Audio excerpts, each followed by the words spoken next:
नमस्ते दोस्तों, मैं राजकुमार और अपने YouTube चैनल लास्ट सेमेस्टर सारथी में आपका स्वागत करता हूं। जैसा लोग आप लोग थंबनेल में देखे होंगे, सभी लोग थंबनेल देख के जाने होंगे कि आज का टॉपिक क्या है। तो आज का टॉपिक हमारा है राहुल गांधी पर एफआईआर का हुआ आदेश। क्या? राहुल गांधी पर हुआ एफआईआर का आदेश। कौन से कोर्ट ने दिया ये फैसला? तो इलाहाबाद हाई कोर्ट ने फैसला दिया। तो चलिए जानते हैं इस केस का क्या मुद्दा था। मुद्दा क्या था ना, ये एफआईआर दर्ज करने का मुद्दा क्या था? तो याचिकाकर्ता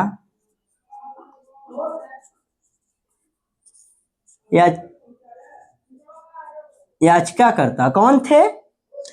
बीजेपी या एक बीजेपी के सदस्य थे ना, एक बीजेपी के मेंबर थे, बीजेपी के कार्यकर्ता थे। क्या? कौन थे? बीजेपी कार्यकर्ता।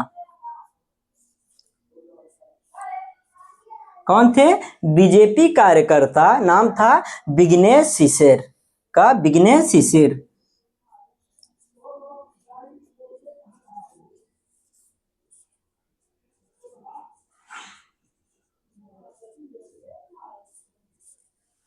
ठीक, याचिकाकर्ता बीजेपी के कार्यकर्ता थे ना। कौन थे याचिकाकर्ता? कौन थे? बीजेपी के कार्यकर्ता थे और इनका नाम था विघ्नेश शिशिर। ठीक है, सभी को समझ में आ रहा है ना? अगर कहीं भी डाउट समझ में आए तो कमेंट में पूछ लीजिएगा, हम उस डाउट को आपको क्लियर करेंगे, या तो कमेंट के माध्यम से, आप तो एक अलग वीडियो लाके। ठीक है, अब बात है उठी कि याचिका क्यों लाया गया ना, ये याचिका न्यायालय में क्यों लाया गया? तो विघ्नेश शिशिर को पता चला कि राहुल गांधी के पास ब्रिटेन की नागरिकता है। क्या? उन्हें पता चला कि राहुल गांधी के पास ब्रिटेन की नागरिकता है। इस बात को मतलब इस एफआईआर को दर्ज कराने वो कोर्ट पहुंचे, यानी न्यायालय पहुंचे ना। तो सीधे न्यायालय नहीं गए हैं। क्या? विघ्नेश शिशिर जो हैं सीधे हाई कोर्ट नहीं गए हैं, वो निचली अदालत में गए हैं और निचली अदालत में अपनी अर्जी लगाते हैं, अपनी पिटीशन लगाते हैं और उसमें बताते हैं कि हमारा एफआईआर दर्ज करिए, ये मैटर है ना। क्या? ये मैटर है, हमारा एफआईआर दर्ज कीजिए। पर वहां के जज जो जस्टिस थे वो ये इस बात को बोले कि ये मुद्दा सही नहीं है, ये एफआईआर सही नहीं है, तार्किक नहीं है, ये गलत है, इस पे एफआईआर दर्ज नहीं हो सकता, ये गलत है। ये बात बोल के फैसला सुना दिए ना, केस को डिसमिस कर दिए। फिर याचिकाकर्ता को लगा नहीं ये गलत है, हमारे साथ गलत हुआ, ये सही है, और हाई कोर्ट इलाहाबाद पहुंचे। ये केस कहाँ उठ के आ गया? हाई कोर्ट इलाहाबाद ना। कहाँ उठ के आ गया? High court Allahabad. और हाई कोर्ट इलाहाबाद के न्यायालय में याचिकाकर्ता द्वारा बताया गया कि निचली अदालत में हमने अर्जी पिटीशन लगाई थी जिसमें यह निर्णय आया कि केस ही गलत है, ये मुद्दा गलत है, ऐसी कोई बात नहीं ना, ये गलत है। तो इलाहाबाद हाई कोर्ट के जस्टिस कौन थे? इस केस को देखने वाले जस्टिस सुभाष विद्यार्थी। कौन थे? इस केस की स्टडी जो कर रहे थे, कौन सी बैच थी? सुभाष विद्यार्थी पीठ ना। ये अकेले सिंगल बैच ने इस पे फैसला सुनाया और इस केस को देखते हुए पुलिस वालों को आदेश दिया। क्या? पुलिस वालों को आदेश दिया कि राहुल गांधी के खिलाफ एफआईआर दर्ज कीजिए और जल्दी से जल्दी इसमें इन्वेस्टिगेशन कीजिए। क्या? राहुल गांधी के ये जो एफआईआर है दर्ज कीजिए, विघ्नेश शिशिर की जो एफआईआर दर्ज कराना चाहते हैं राहुल गांधी के ऊपर, ये एफआईआर दर्ज कीजिए और इसका इन्वेस्टिगेशन कीजिए ना। ये तो हो गया हाई कोर्ट की बात। ठीक, ये आ गया इलाहाबाद हाई कोर्ट का फैसला। अब बात यह है विघ्नेश शिशिर को ऐसा क्यों लगा कि राहुल गांधी के पास ब्रिटेन की नागरिकता है ना। राहुल गांधी को क्यों लगा कि इनके पास ब्रिटेन की नागरिकता है? क्या अगर ब्रिटेन की नागरिकता राहुल गांधी के पास है तो क्या इंडिया की भी यानी भारत की भी नागरिकता इनके पास रहेगी या चली जाएगी? अगर चली जाएगी तो क्या संसद से इनकी सीटें भी चली जाएगी, संसद से इन्हें निकाल दिया जाएगा? तो चलिए इन सारी बातों के बारे में बात करते हैं। तो याचिकाकर्ता का कहना है कि ब्रिटेन के एक यूके सिटी में एक कंपनी है जो एमएस ब्लॉक बैकॉप एमएस बैकॉप्स लिमिटेड जो कंपनी है उसके डायरेक्टर थे। कौन? राहुल गांधी क्या थे? ये डायरेक्टर थे। और उसका रिटर्न्स देते समय इन्होंने बताया कि हमारे पास ब्रिटेन की नागरिकता है क्या ब्रिटेन की नागरिकता है। तो इस बात को सिद्ध तो अभी नहीं हुआ है, पर इस पे इन्वेस्टिगेशन चल रहा है। और बचाव पक्ष का कहना है कि बीजेपी के कार्यकर्ता अपनी चुनावी माहौल को सीधा करने के लिए ये ब्लेम लगा रहे हैं, जो ये बेबुनियादी हैं। जो ब्लेम लगा रहे हैं ये बेबुनियादी हैं, ये सरासर गलत हैं। पर जो याचिकाकर्ता है, अभियुक्त है, उनका कहना है कि नहीं, ये हम कोई ऐसा ब्लेम नहीं लगा रहे हैं, ये संविधान के खिलाफ है और धोखाधड़ी का मामला है ये संविधान के खिलाफ और धोखाधड़ी का मामला है।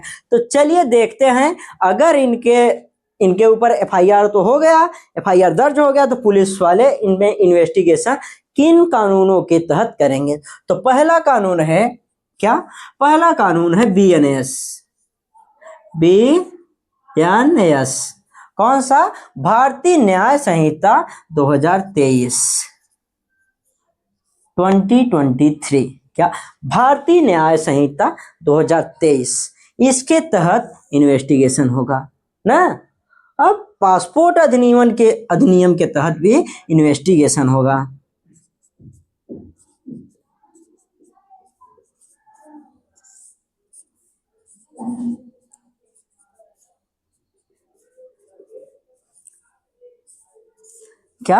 पासपोर्ट अधिनियम के तहत भी जांच होगी। गोपनीयता अधिनियम के तहत भी जांच होगी। गोपनीयता अधिनियम के तहत भी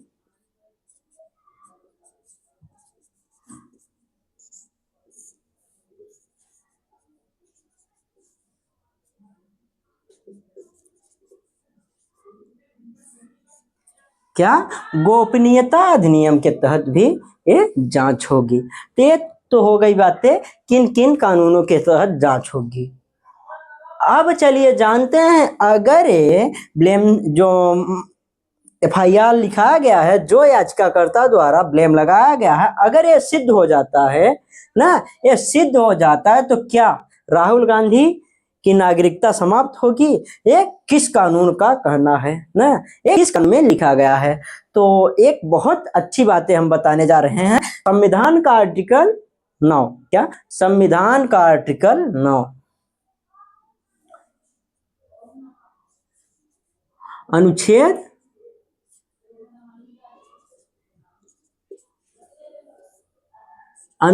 9, इसमें बताया गया है कि अगर कोई व्यक्ति यानी भारत का नागरिक स्वेच्छा से किसी विदेश या किसी और देश का नागरिक यानी किसी भी अलग देश की नागरिकता लेता है, यानी स्वेच्छा से, अगर स्वेच्छा से कोई अदर कंट्री की नागरिकता लेता है तो उसकी भारत की नागरिकता स्वतः समाप्त हो जाएगी।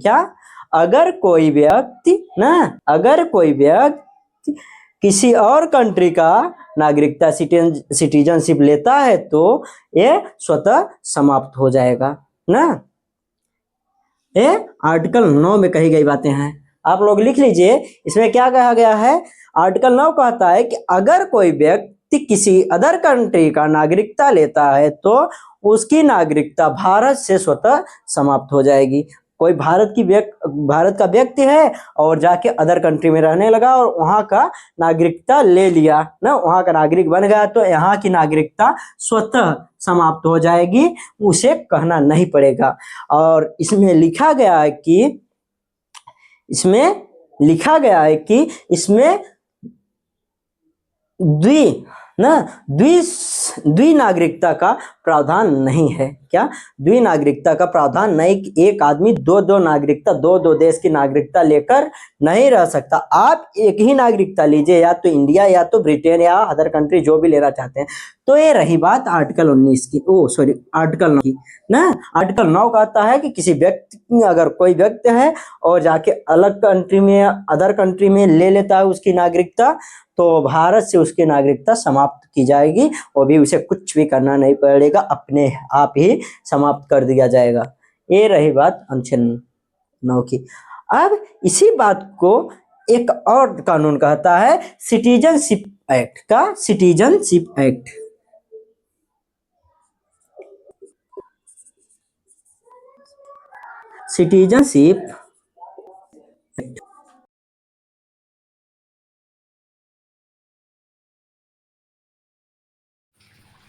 सिटीजनशिप एक्ट ना 1955, ये कहता है कि कैसे नागरिकता प्राप्त होगी और कैसे समाप्त होगी। क्या?